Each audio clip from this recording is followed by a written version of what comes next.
This is Roscoe. Hey, this is J-Dub. This is Resilience Media. Welcome to our podcast. Welcome to our show. Back against the wall. No one left to call.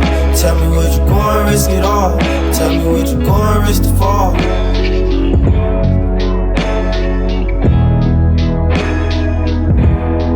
Can't really win till you lose shit. That's true shit. I don't really need friends, just my crew shit. No new shit. Like I can't let you in. I can't let you in. I'll be damn to fall again, damn to fuck around and lose it all again. Shot that up. It's Locked Doors by my son, J.Y. Speedy Y. Today's topic, we're going to deal with Money Making Monday. Money Making Monday. Oh, that's why we dressed up like this right here, because, you know, I be dressed down like Definitely. I like to be comfortable with what I wear, but I don't mind getting comfortable with the topic, you know what I'm saying? Money and perception kind of go hand in hand, you know what I'm saying? Correct, they do. In a lot of ways, because, you know, to a lot of people, a person's salary, you know what I mean, is their reality. So, meaning the amount of money they make, the amount of status they have, or the status that they hold, it solidifies them here in their ranks and their statuses among other people. It's kind of similar to like the job. A job has a order of processes from regular employees to leads or Supervisors, exactly. to managers, to senior managers, to territory managers, regional, on up. Exactly. So all of these different statures comes with a different bracket of income. Okay. Similar to the streets, you know what I'm saying? You got your workers the same. There's no difference when looking at it from a positive or negative perspective, if considered negative, when it concerns earning money for your kids or even having an entrepreneur spirit in that regard, you know? One of the key things though with money, salary, status is being able to create a budget, being able to have a budget, and being able to pretty much outline a pathway for yourself in life in general. Yeah, so if you're trying to make money, one way to make money is also to save money in order to make money. And the only way you can save money is you gotta be strategic about it. You gotta have some type of plan. And that's comes to having a budget. You know, what are you budgeting for? What's the purpose of the budget? I guess most people start with how much money are they bringing in right now? Correct. And so they look at that, your income, as to, hey, what can I do with this? What are my obligations, first of all? First and foremost, what are my obligations? Let me take care of all my responsibilities. And then we can break down the money from paycheck to paycheck if you want. But right now, just look at all your expenses. I would recommend list them all down. Correct. You know, what's a must? What is most definitely important? So your housing, your transportation, Gas. Your gas, your monthly gas expense, you know, all your expenses you can think of that's coming out of your paycheck. Groceries. You got to be able to bill, list gas that. bill, water bill. You know, pretty much everything when it concerns having that order, like you was just stating, list them all down. Even your out of pocket expenses that you go about having fun with, that's a monthly cost or a weekly cost. Those are things that you have to account for, because that's out of pocket expenses compared to income, like you were saying. Exactly. So that's why saving is, you know, that's what I was talking about earlier. Saving is important as well. But once you list all your expenses, then you want to subtract your expenses from your income. Correct. And hopefully you have some money left over so you can start saving or investing in your future. You know, but if you don't have any money left over, then one is either because you're not really making as amount of money as you should be making according to your expenses, or two, you're just not in the right field to make the kind of money that you need to be making. You know, correct. So the idea of a budget. So a budget is basically is a financial plan for you to be able to see your monthly expenses, see your monthly income, being able to have a tracking system in place to be able to, navigate your finances. Developing a financial IQ helps a person be able to truly mature with their budget. Having a financial IQ will allow you to grow, meaning your relationship with your money is important, because having the mindset of just spending with no saving, pretty much it's just going to be a slippery slope. Paycheck. Exactly. Paycheck. So what will happen if expense come up where you a medical emergency, something that you ain't even thought of happened and you needed money? You earn it, but you spend it. So having a budget is important to be able to truly balance yourself out, to truly be able to live a happy life, a productive life, to be able to be at comfort in a different comfort zone. It totally makes a person really relax in their own skin and their own person. One thing with having a budget, those spur of the moment things, the things that just come up where people want you to go here or attend this or see that.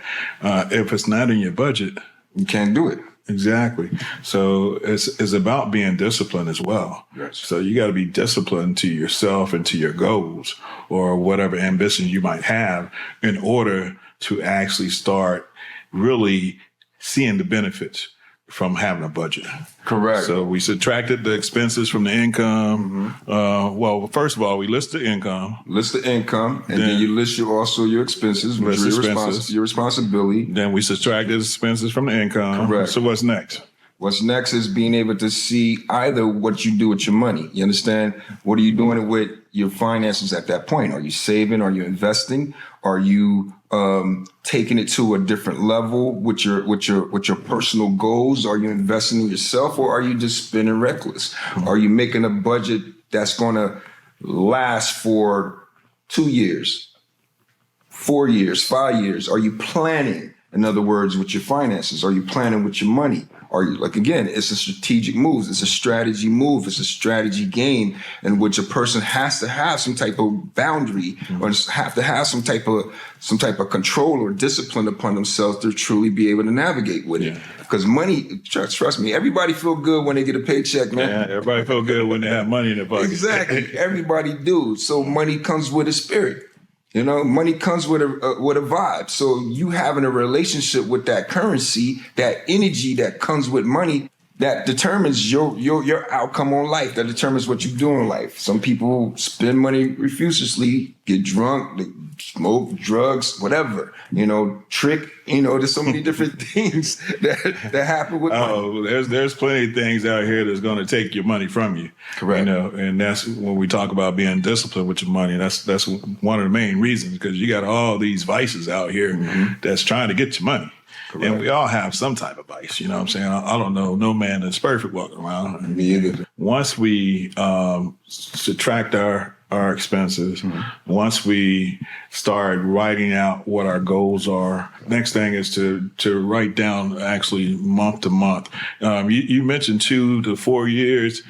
I would challenge our listeners to even just start simple. Yep. Start next week. When I get paid this week, here's what I want to do with my paycheck. You know what I'm saying? Here's what I plan to do. Here's how much money I'm going to put aside so I can, like you said, invest in myself or maybe invest in some type of stock options or something like that that's going to allow me to make some money over time. Sometimes we got to pause on what we think might be fun to do right now if we have a goal in mind, and we got to focus on the goal so we can achieve it. So most people don't want to walk that walk on that journey. They just want the result. And it's all about your discipline, and what you put into something is what you're going to get out of it. Correct. And definitely having discipline is important. And that goes back to having a financial IQ and then developing a financial IQ. Investments also in yourself can be you going to the gym, or you doing your particular exercise group, or what have we. Investment also can be you learning, going back to school, picking up on finances, knowing a little bit more about finances, studying for yourself. Me personally, people that I like to follow dealing with financing, And I'm an advocate audio book listener. I love listening to audio books because I love to learn. That's just, that's my guilty pleasure of learning, So Robert T. Kawasaki. Rich Dad, Poor Dad. Exactly. Rich Dad, Poor Dad. He also deals with financial IQ. He has a book entitled Financial IQ as well. Gentleman is real deep when concerning developing a financial IQ. Just off the book, Rich Dad, Poor Dad, as you mentioned, that's the #1 selling book that's out here. I recommend it for any male or female that is growing up and want to know about financing and want to know about vision in life. It's important to know and understand there's different mindsets that exist out here. And since there's different mindsets that exist out here, there's people who literally and clearly think on a poor level. Therefore, they do poor things and they make poor decisions, not necessarily meaning that they're wrong or that they're bad people. It's just some of the things they do shows their habit or routine. The same thing where you have people who think on a different level, and that mindset can be looked at as being more positive than the other. To certain people, again, it's perspective at the end of the day, however you look at it, but being able to properly navigate, properly balance, take accountability for your financial responsibilities in life is all important. It's too important. We ran off about 5 things that we want to make sure people are aware of when they planning their budget.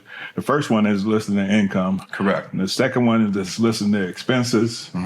The third, subtracting the income from the expenses from the income, I'm sorry. And then fourth is tracking your expenses all month long. Okay. So by doing this, it's to help you better understand where your money is going, where you allocate all your money. Correct. And then the fifth step is just to make a new budget before the next month begins. Correct. If we need to start in the middle of the week or because we're about to get paid on Friday or whatever day we're going to get paid on, we can start it before we get paid so we can start allocating our money appropriately to the right channels and also trying to invest in ourselves and save us some money. Correct.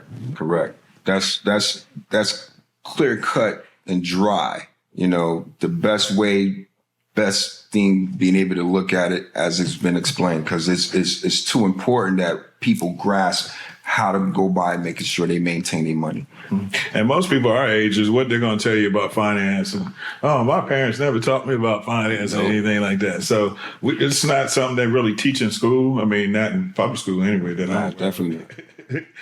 I've been in a number of different public schools, but I've never learned finance or stuff like budgeting and things like that. So we're trying to help you save money. We're trying to help you make money. That's why it's called Money Making Mondays. And that's why we're talking about what can help us save money or even make money for that part. Check in with my homeboy, my cousin, my man, Omar. We call him the truck driver. He's on the road with the traffic report. But I'm going to tell y'all, this is the truck driver, and I got something on my mind. So let the truck driver hit you off one time with that air horn.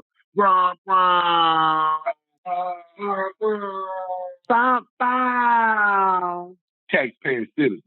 They don't want us to be nothing else. Pay your taxes, pay your bills, pay your government. That's what they want out of us. That's what I feel. Because I get my motherfucking check. Because when I look at my paycheck, I'm like, God damn, I made $3,000 this week. God damn, they only deposited $2,200. What the fuck? But when I look at who the fuck is a FICA? You see what I'm saying? Fucking FICA. When I look at that, that's what I'm saying. FICA, federal, I don't know. But I guarantee you something federal is starting with an F. FICA, FICA. So when I look at that, then when I look at the state taxes, then when I look at the federal taxes, I'm like, God damn, y'all just took FICA and now you take it from this. I mean, I can't believe it. Sometimes I look at my paycheck, I'm losing almost $1,000 just in taxes. This is before I even pay my health insurance, my life insurance, my car insurance, my car notes, my mortgage. So be careful, everybody. Be careful. Everything out here is a landmine. All right, man. Hey, Omar, we appreciate you, man. Appreciate your time. Appreciate you checking in. Appreciate the content. Pleasure having you on. And as always, look forward to talk to you again on the road with Omar, truck driver. Y'all travel safe. Be safe out there, everybody. Truck driver, over and out. Peace. We're back with Resilience Media. We're going to do our second segment, which is dealing with generational wealth. Okay, we just talked about budgeting. So you got a budget, so you start preparing yourself to make some generational wealth. All right, so generational wealth is wealth that's being passed down from the parents down to the children. And in a lot of cases, it can go on beyond the first generation when it concerns wealth. It's something that is not as privy in a lot of different communities, especially the African-American community. Now is more privy, but in the past, we weren't privy to that particular type of wealth here in America. I say that because of generations removed from slavery, we're not too far from it. However, it's a completely different day and time. However, it's still important to know that there's a lot of people that got a head start with this. Man, they got about 400 years, people say. You know what I'm saying? But just to think about us as a people and what we were able to accomplish in the least amount of time. Correct. You know what I'm saying? Correct. Because if all our millionaires, billionaires, and people who were really getting money came together, we would be one of the fourth richest nations in the world. We will be. You know what I'm saying? Nation meaning nation of African nation of people, the colored people. Exactly.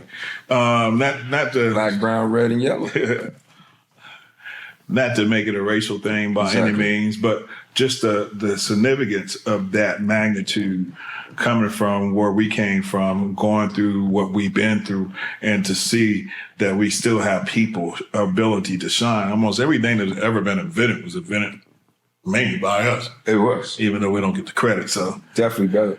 But back to generational wealth, since I digress. I didn't learn about generational wealth until I became an adult and started working on my own and things of that nature. And I started hearing people say that. I'm like, what the world is generational wealth? Correct. You know, wealth that can be passed down from generation to generation. That means that you're not working a normal 9-to-5 per se job. You actually investing or creating content to make that money work for you, make money hands off. Correct. To not have to be there, to not have to go there, to have other people doing that passive for income is what they call it. Exactly. Or residual income. You know, being able to be on that kind of plane of life where the money is just coming and you don't have no worries. It starts first with the budget, and starting with the budget allows you to prepare yourself to see how your weekly expenses are to your monthly expenses. Your monthly expenses become yearly expenses as far as what savings is concerned with budgeting. So the budgeting you save for your weekly, then to your monthly. Your monthly then turns into your yearly budgeting plan, and your budgeting plan later develops from years to generations. So the idea is to make sure that you can plan ahead. In other words, the plan to see what's going on down the line. Not necessarily saying that you're trying to, there's stories in the Bible that talks about, wow, man's going to save up all his money and leave it for his kids, and his kids end up, blowing through the money or using it reckless. That's why it's important that financial IQ and the responsibility of it has to also be passed on to your children. I think the most important thing you said, and that's what a budget is a plan. And so when you fail to plan, then you plan to fail. Correct. So if you're not planning your life, then you're pretty much living your life and allowing other people to plan it for you. One of the things about making sure that you have a plan for it, because if you don't plan, then you're going to be subjected to whatever other people plan for you. And if we're looking at our reality and we have a part in our reality as far as shaping it and so forth, then part of that shaping our reality is planning out what we intend to happen. Correct. And so we can be, to me, that is what is called being prepared instead of being reactive. So a lot of people don't be prepared until they're faced with certain situations or faced with certain circumstances. Trust me, circumstances taught me as well. Yeah. You know, whereas other people who have, again, that generational wealth, that financial IQ, they were able to teach those things ahead of time.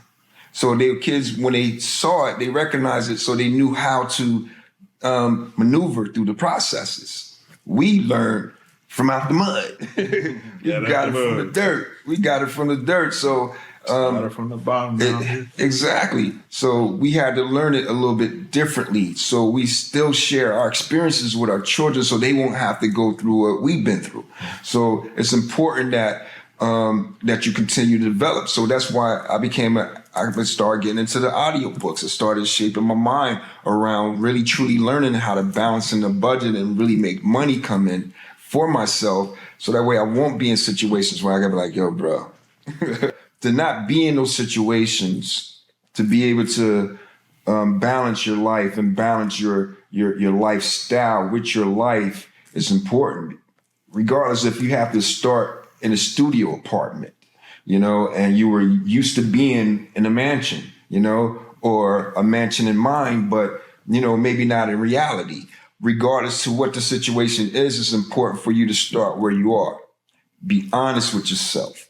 Be honest with yourself, because it's too important to lie to yourself. You can lie to other people, but be honest with yourself. Be honest with who you are, where you are financially now. From there, develop your budget. Look at your income. Write it down. Look at your expenses. Write them down. You know, subtract your expenses from your income. Your savings. Within that savings, you can do several different things with that savings. You can go spend it, or you can save it, or you can invest it. That can help build on that finances. Money Making Monday is Money Making Monday. That's every Monday is Money Making Monday for us, you know? How you can make money. Exactly. Money Making Monday. Exactly. So it's about helping you as a person develop a self-discipline, a self-awareness to be able to have the resilience in life to overcome anything, any obstacle. And money is a challenge for a lot of people. It's an obstacle for a lot of people. I like how you tie that in, have that resilience in life to overcome anything. Because what we talking about? Resilience. Speak on resilience. That's what I'm talking about.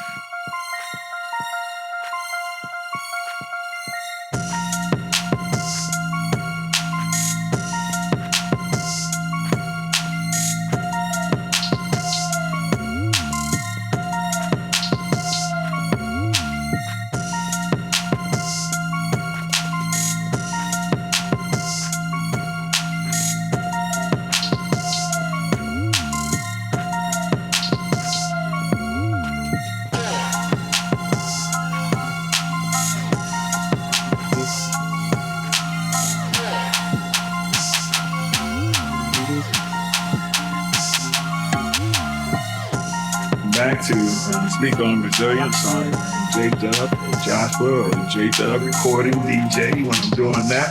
Got my brother here with me, is King Stowe or Sincere or Roscoe, or the living witness. How many names you got, bro? Man, I got so many aliases. I'm about to say Allah has 99 different attributes. That's God, right? God, and it's the Arabic word for saying God. So let's not get this twisted or confused with me not acknowledging the creator. You know? So do I, so to speak. I have like several different attributes as well. Yeah, I got plenty of attributes too. Also, you know what I was thinking about before you came here today? I was thinking about when did you talk to me about doing a podcast called Resilience? Oh man, this is like what, couple of months back. Like, yeah, I think it was probably in November after Dad and Mom passed, and it was in November that I think we were riding together somewhere, and you was talking about, hey man, I want to do a podcast. Mm-hmm. I want to do a podcast. I want to name it Resilience. You had all these things already planned out in your mind about what you wanted to do. Correct. And what's amazing is that we're right here, right now, speaking on resilience based off of a thought that you had back in November. You know what I'm saying? I mean, your spirit, your passion behind what you were talking about, how you explain it and everything like that, I really saw into the vision. And I think that's the main reason why we're here today. No you know doubt. what I'm saying? But that's also attributing and giving respect and acknowledgement to your creative mind. And you know what I'm saying? That created that dwells inside of you. We're just talking about Allah. And I said it's equivalent to God. Yeah. You know, so you broke down the definition of what it was from Arabic. We all have that ability in us. Correct. You know what I'm saying? We just don't know that. And those of us that do know prosper as a result of it. But those of us who practice knowing our creative side of ourselves are the ones you see that you follow on YouTube and all these other channels because they're creating content. So those are creators. Correct. Creating. You see it in their profile, you know, digital creator, you know what I'm saying? Content creator. I mean, that's what it's about, tapping into yourself, tapping into those things that are your passions. You know, people ask, well, what kind of job should I get? What would you do without getting paid for it? What kind of passion would you have? What kind of passion do you have for what you believe in? What are you good at? What's your true talents? What's your niche? Exactly. Finding your niche, finding what you're good at, finding what you're passionate about will help you and will propel you.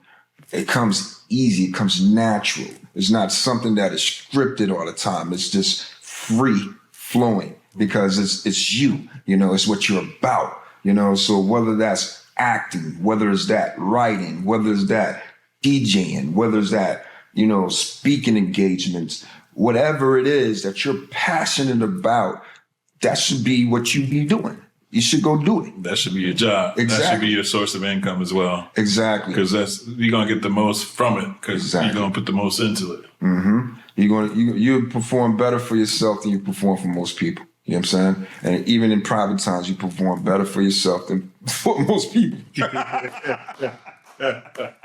Wow. You can go a whole lot of different ways with that one. Exactly. But I'm going to stick it right here, and I'm going to ask you this question right here.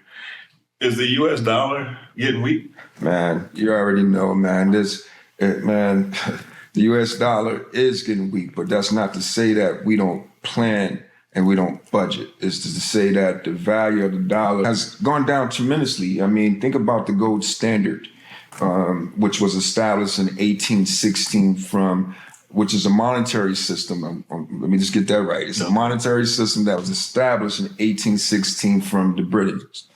All right. The British, of course, adapted that philosophy from a lot of the things that they learned from Kemet, Egypt, Alexandria, to be specific, where our libraries of information was housed at. That's why that particular province of Egypt always got attacked, because that's where our knowledge was kept. Even with Tesla's information on electric energy. Nikola Tesla. Yes, where he studied. He studied it from Egypt. A lot of what we know of today, like you mentioned earlier, that we don't even get the credit for being creators of and bringing to life, even during slavery, cotton gins, the electricity, what someone else completely gets credit for, but it was the apprentice that did it, you know, and their knowledge based off of the teachings from Alexandria.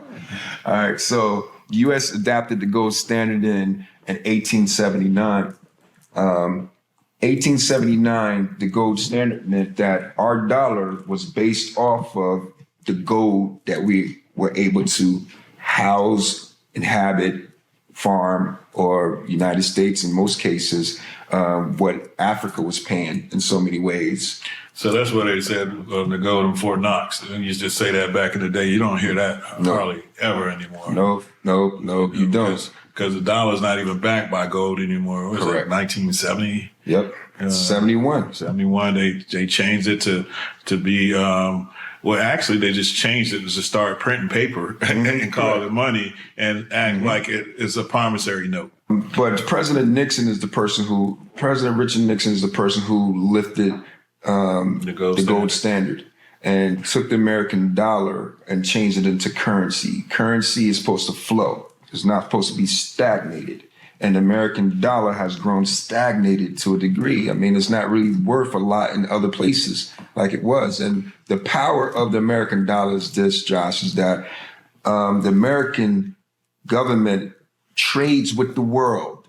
And as long as the dollar has value, our trading and exporting goods become, are intact. Yeah. The moment we lose the power of that trading dollar, then that dollar value declines. It decreases. So isn't that what they're doing when they changed the standard, when the BRICS came in and changed the standard of oil?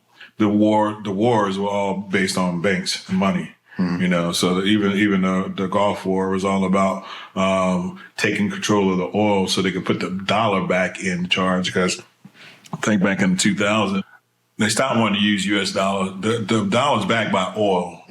Was backed by oil until this year. Was backed by oil after the gold wasn't backed by it anymore. And so the United States positioned itself so well, and because of our brute force and military vastness, we were able to convince other countries to utilize the dollar. Means for paying for oil. So that's why it's, the oil is by dollars. So now that the BRICS, the Brazil, Russian, India, China, and South Africa have formed an alliance, they stopped wanting to accept the dollar as for moving oil. They do have ties with those other countries that furnish them the oil, so they're going to pay by their own currency, which is the BRIC currency. So that's why a lot of people are scared right now as far as the dollar bill is concerned, whether or not it's going to have any substantial status, because everybody's going to what is like Bitcoin and all these other forms of currency to get away from the actual paper dollar. Correct. And even the banks now are starting to try to monetarize the Bitcoin or the coin value, that they're going towards that electric currency, in other words. And you mentioned BRICS and the unions of the BRICS. Is Russia just forgave, like 2 weeks ago, 3 weeks ago, $684 million. They forgave it. Like, were they really going to see that money anyway? Nah, because it was money that was already, didn't belong to them. You understand? However, the fact that is a burden from off of those countries' necks. Come on, it's 27 heads of state from different parts of the country of Africa, to include Somalia, the Republic of Congo, Ethiopia, Egypt, South Africa, Uganda, Senegal, to name a few of the people that got this relief that was given to them from Russia. Man, so that shows you one thing. It shows you that they're concerned about the economy. Correct. And that they know that they're getting all this resources from our motherland for free anyway, and they're making them pay for the resources that they were taking. Exactly. And Britain get like 500 million a month from Africa. But all countries, all Europeanized countries do.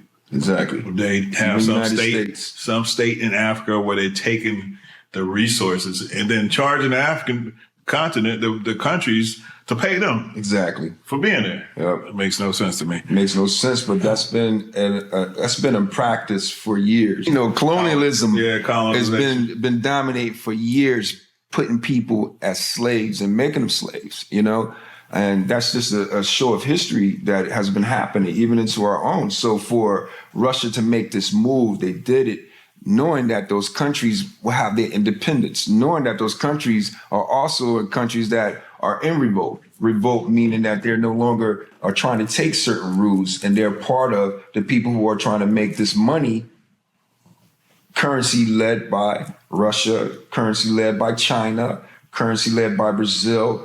This currency become a factor, Yeah, I mean, they rip and raid our mother continent to pieces, man. For a country like, let's say, France, who don't even use their own dollar, correct, has African countries using their dollars. It's terrible, man. But that's a reality because of power. That's a reality because of how the world views power and how the world views defeat. We always know positive and negative energy. We always know male and female. We know that there's a head and a tail. You understand? We know there's a yin and there's a yang. And it's not to say any of that is bad. It's to say that all that is forward movement. We were created in the image and likeness of the Creator. So that, think about it. We're here on Earth. It takes men and women to form creator activity. You understand? Bear child. Bear child. You know? No other, every species show you that. Every species show you that. So the transgender agenda that is being pushed in America, whereas the liberation of countries who don't believe in the transgender agenda, for one, that believe in family structure still, and trust me, not saying that all those countries have good family structures, because by far, I know that America is the land of the free, and I know that there's a lot more benefits that a family structure can have here and compared to other places in the world. It's not to say there's a disadvantage in South Africa. Looking at some of these shows out there, man, it's a place I would love to visit now. Because I'm seeing it as more than what they've been advertising. When you see the little boy with the fly on his face and they hungry, they belly imploded and all that stuff. You know, we was looking at that stuff like, look, I don't never want to go to Africa. You know what I'm saying? That was an indoctrination. Exactly. That was a programming that they were pushing. Exactly. At the time. That's all an agenda. That's what you're talking about. Their agenda. So correct. So it's important that people look at what the world is doing with the money and everything, because those countries are becoming free. Those countries are looking and standing with a purpose and a voice. You understand? They're looking at liberation from a country perspective of both men and women. You understand? Where we're still, I'm going to pull you down just to get up. You know what I mean? That's terrible. Crab in a barrel effect. Well, if the ultimate goal and objective is to keep everybody in a slave type mentality, then you're always going to have a crab in a bucket Everything mentality that you see that's like really popular has always have to do something with divide and conquer. Correct. You know, if they make us hate each other, meaning us blacks on blacks hating blacks, white on white, black on white, all these diverse Oriental, things. You know what I'm saying? If we were all in the room, and it was pitch black, correct, what color would anybody be? You never know. You'll never know. So you can tell somewhat by the tones of the voice and things of that nature, but that's misleading as well. You know what I'm saying? That's even misleading as well. So the confusion come on when you light everything up, and then you can supposedly see. Correct. With the two eyes. But until you can channel that to that one eye and see from there, then you really is all an illusion. It's where the American dollar is at. And I stand corrected when it concerns just the 684 million. He actually forgave $23 billion to African countries. Wow. That's huge. Incredible. And what you was talking about earlier, as far as them not looking at and accepting our values as Americans, they don't like our freedom and our liberties and what we're doing to public schools and kids and things of that nature. That's why they banding together. And if you even listen to some of those interviews of those African countries that did absorb some of that debt from, they would even tell you, man, we're rocking with Vladimir Putin. Yep. Putin, just because he ain't about all that wild and crazy shit that the United States has been doing. Correct. And trust me, freedom is freedom, but freedom is not free. You know, somebody in some country is paying for our freedom here. We're paying for our freedom here every day, man. Just the traumas after traumas that we go through in life. Like we said, we got out the mud, so we had to learn how to be better men in order to be able to sustain in this world, be able to live in this world, because trust me, it's crazy out here.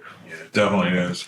And that'll wrap it up for our Money Making Mondays. Money Making Monday. If you like our content, we got plenty more to come. We're also going to be doing interviews and things of that nature. That's to come as well. But this is our first episode, and we wanted to kick it off with just having a little conversation on Money Making Mondays. Money Making Monday. Before we sign out, our word of the day, we're going to get our partner, Lord Sincere, to come in and give us the word of the day, meditation of the day, and we're going to call it a wrap from there. Peace. This is Lord Sincere with the word of the day, meditation of the day, thought for today. Word of the day, meditation of the day, and thought for the day is learner mode. Or learner. The word learner is a noun, according to Oxford's dictionary, which describes a person who is learning a subject or skill. Life is filled with successes and opportunities, for life is process living. Opportunities to some people are those setbacks, failures, those drawbacks, downfalls, those things that we hold on in a negative sense. When, if you look at it from the learner perspective, then you'll be able to see that those are nothing but opportunities for you to either course correct, opportunities for you to readjust, realign, reassign. If you look at everything from the perspective of negative, then you will continuously grow with negativity, negative outcomes. When you look at things from a successful standpoint and looking at those opportunities for better success for yourself, that puts you in learner mode.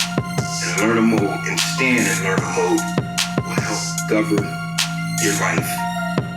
Peace, family. Lord Sincere, signing off. Resilience Media.